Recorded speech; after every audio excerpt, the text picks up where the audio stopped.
He's the best-selling author of Rich Dad, Poor Dad, and he's back now with the next generation of the book, Why the Rich Are Getting Richer. He joins us now in studio. Robert Kiyosaki, good to finally meet you in person. Welcome to the show. No kidding. Yes, finally. Kitco is my favorite subject matter. After all these years Precious metals. of seeing you on Skype, happy to have you in studio. You're back with really the next generation of Rich Dad, Poor Dad. Why now? Why this book is so important to read right now, Robert? Well, Rich Dad, Poor Dad's elementary school sold 41 million copies, and people kind of turned the lights on, you know. But this is the graduate school version, and this is about what really is financial education. As I always say, you know, what the school teach you about money, the answer is nothing. And you wonder why the rich are getting richer, Right. and this gap is growing. So this book, I recommend reading that book first, Right. Rich Dad, Poor, then Why the Rich Are Getting Richer, and then you'll understand some of the depth that the study we have to do to get ahead. And it always comes back, you always harp on education and educating yourself though, correct? Yes. Well, choose your teachers wisely. You know, if you want to be rich, you need different education than the middle class and the poor. If you want to be middle class, generally it's you buy a house, you save money, you get out of debt, and you invest for the long term in the stock market, IRA or 401k. But the rich, I use crashes. I can't wait for a crash. I love crashes. And number two, I use debt.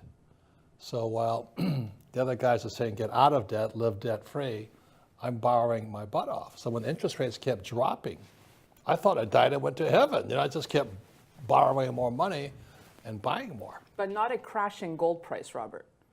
No, I buy crashing gold prices all the time. So let's talk gold now. Well, the third thing is Yes. taxes. You see, so it's crashes, debt, and taxes are why the rich are getting richer. Like Trump and I, you don't think we borrow money and we don't pay tax. You know how far ahead that gets us? Well, it's definitely has gotten very far ahead, Robert. So let's look at gold now. Last time you were on, it's been about 2 years, and you were telling me how gold for you is real money. Yes. I'm guessing that your view hasn't changed much. No, I started buying gold in 1972, right after I understood what Nixon did in 71 by taking us off the gold standard. And I've been a student of gold, which is why I love Kitco so much. See, gold is not only real money, it's spiritual money.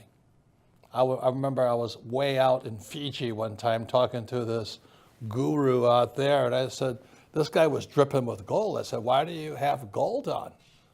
And he goes, looks at me like I was some kind of idiot, you know, he's a very spiritual man. He says, gold are the tears of God. Gold attracts wealth.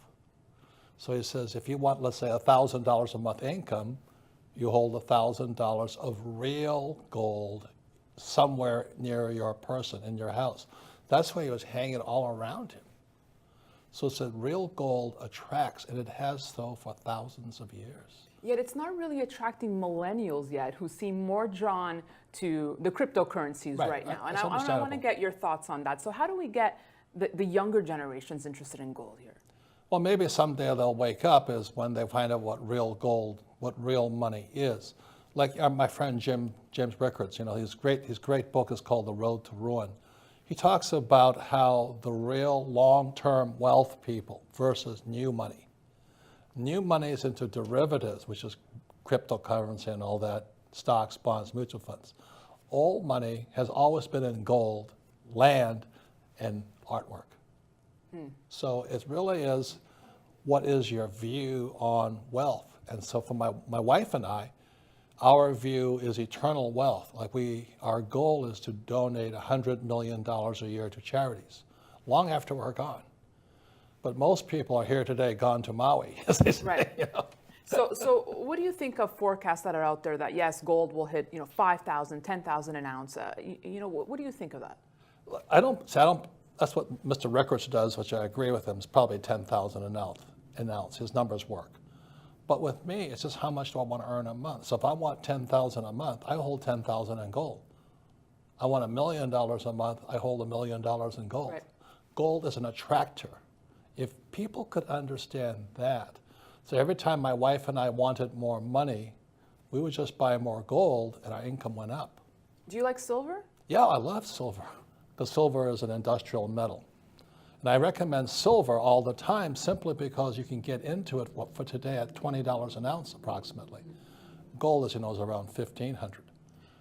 Now, in 2002, you were speaking about the demise of the stock market. You thought 2016 would be the year it happened. Yeah. You know, we've seen record highs here. Have you changed your views?